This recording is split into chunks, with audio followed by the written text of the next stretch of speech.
Hello, Soul Family. I love you all. I hope everyone's having a great day today. I just wanted to make a video just to come on and to discuss the holiday that's here with us tomorrow, which is Thanksgiving. Um, just a little bit of a spiritual perspective of how to view this holiday. I know many of us, when we come into spirituality and the occult and we move away from religions and stuff and just all these societal norm holidays like 4th of July celebrating, America being free when we're definitely the highest prison population in the world. And we're definitely more of we've been a socialist country since the Federal Reserve came into place. So, like, even really beginning in 1913 and then all the way up to 1933, when they introduced Social Security, this social program, and they started having welfare programs and stuff. That's a socialist country, so people don't think we're socialist. And we're actually created as a what do you call it, a republic, not a democratic nation. They keep trying to push in this democratic stuff when we were created as a republic. But when people were starting this country, there was no need for, government assistance and stuff like that. It was literally the people that moved over here and stuff had their money, their gold and silver, which is what was actual money and still is actual money, but it's not used. Now they give us these Federal Reserve notes where it's a debt note and you actually are owing debt every time you're messing with that stuff. But today we're just going to discuss a spiritual perspective of Thanksgiving. So we all know that Christopher Columbus did not discover America. Christopher Columbus was a colonizer who actually came over here and stole the land through slaughter, murder, putting infectious diseases on blankets and stuff like that in order to kill off the indigenous people of this land and to take over the land.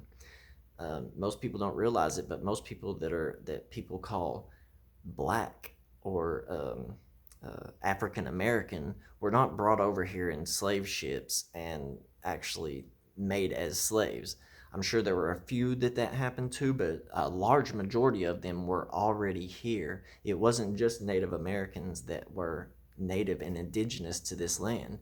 And actually, President Trump put in, I can't remember the lady's name, it's something, a lady's name and the act. And what it basically says is anyone who has on their birth certificate colored now is considered a Native American. They're considered indigenous. So you can actually go and claim your nationality and claim yourself as an indigenous being and being indigenous to these lands. So any of you that are have high levels of eumelanin that most people call black, you guys are indigenous to this land and you need to actually claim that nationality on the record because we all have a right to claim nationality. And when they put you in there as black or as colored or African American, you're being put into a category of saying, I am a slave.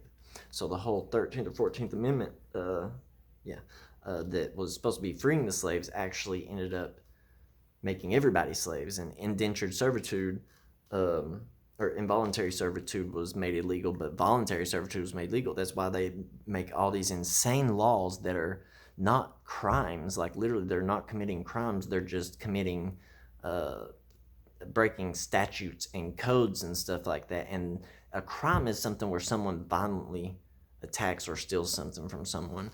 If it's a nonviolent crime, they're basically just pouring people into this for-profit prison system in order to have it legal servitude because it's voluntary, because you got in trouble. Then when you go into prison, they say, hey, do you want to volunteer to work here or you just want to sit and do all your time? And of course, most of the people are saying, I want to be active in doing something. I don't want to be stuck in my cell all day. So then they volunteer and they make like 7 to 13 cents an hour or a day even sometimes in these prisons. And these prison systems are for-profit businesses. They're literally making money on all the commissary and on making people prisoners. So it's very important for everyone to understand who you are, understand your where you come from, and if you are indigenous, if you are what most people call black, colored, African American, you need to claim your nationality and put on the record that you're indigenous. And yeah, definitely do that. But Christopher Columbus did not come over here all nice and discover some land. He stole it. Anybody that's here that has any descent from pretty much from Europe is descendants of these colonizers. And you know, a lot of us that are spiritual now view this as like we can't celebrate this holiday as the way that traditionally people celebrate it, but the way that we should be viewing this as spiritual beings. We are immortal spiritual beings living temporary human experiences, but while we are in this experience, we need to view everything we can on the highest vibration and aspect possible. We don't need to avoid the darkness and hide the darkness. That's why I brought up all this dark stuff in the beginning, because you can't repress the dark things that are happening, or more bad things will continue to happen. But we must take a higher view of this and learn to celebrate these holidays as, for us in a way that we should do it, and in a way that helps us to grow.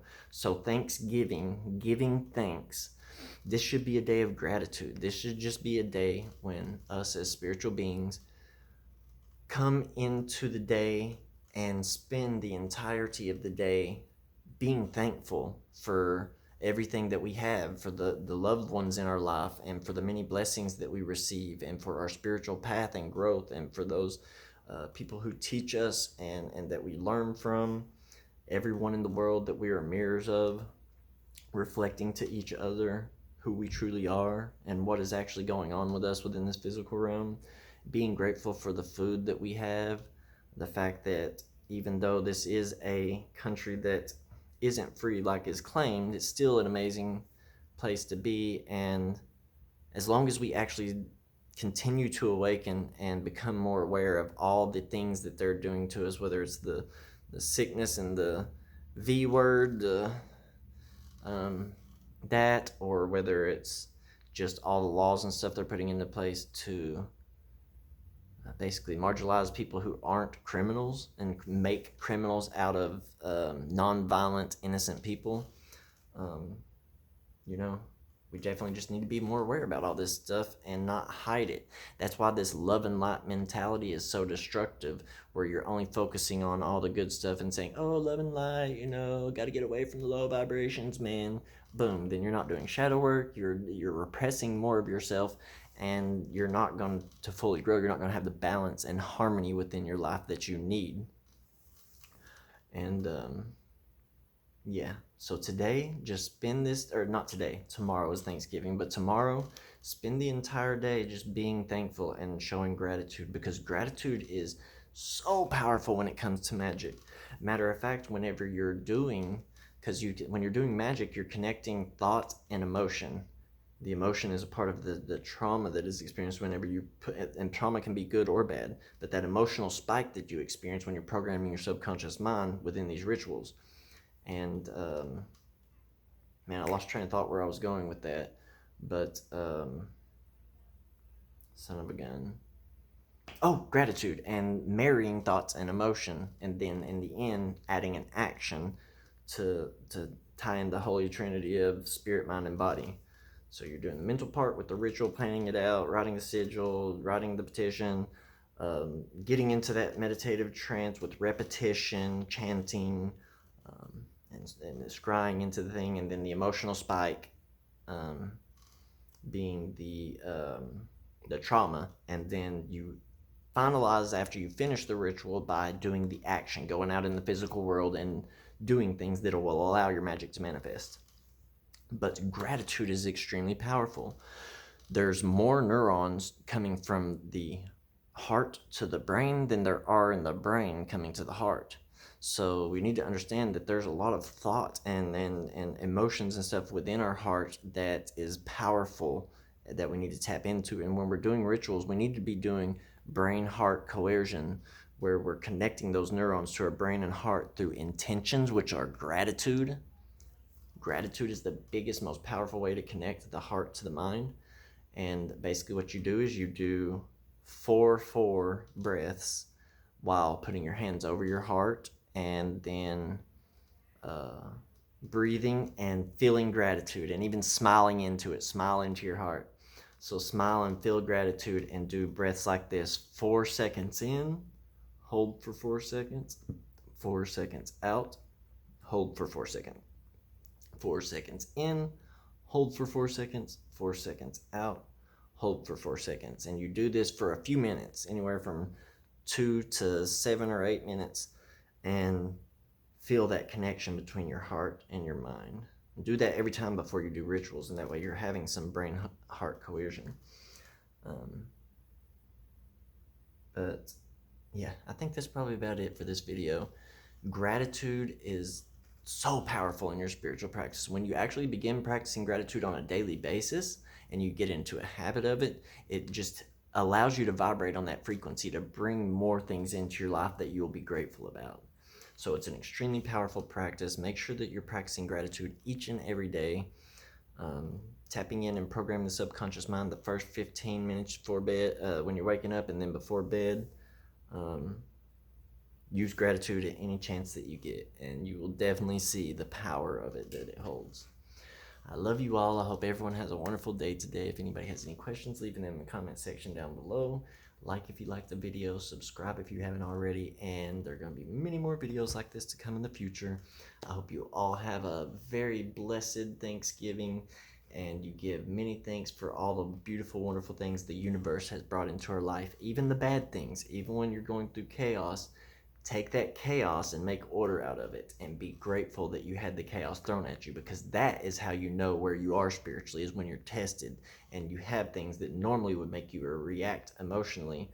When you're getting these things thrown at you and then you're handling it and you're not reacting and you're not allowing it to mess with you, that's when you know your power. Love you all. Peace.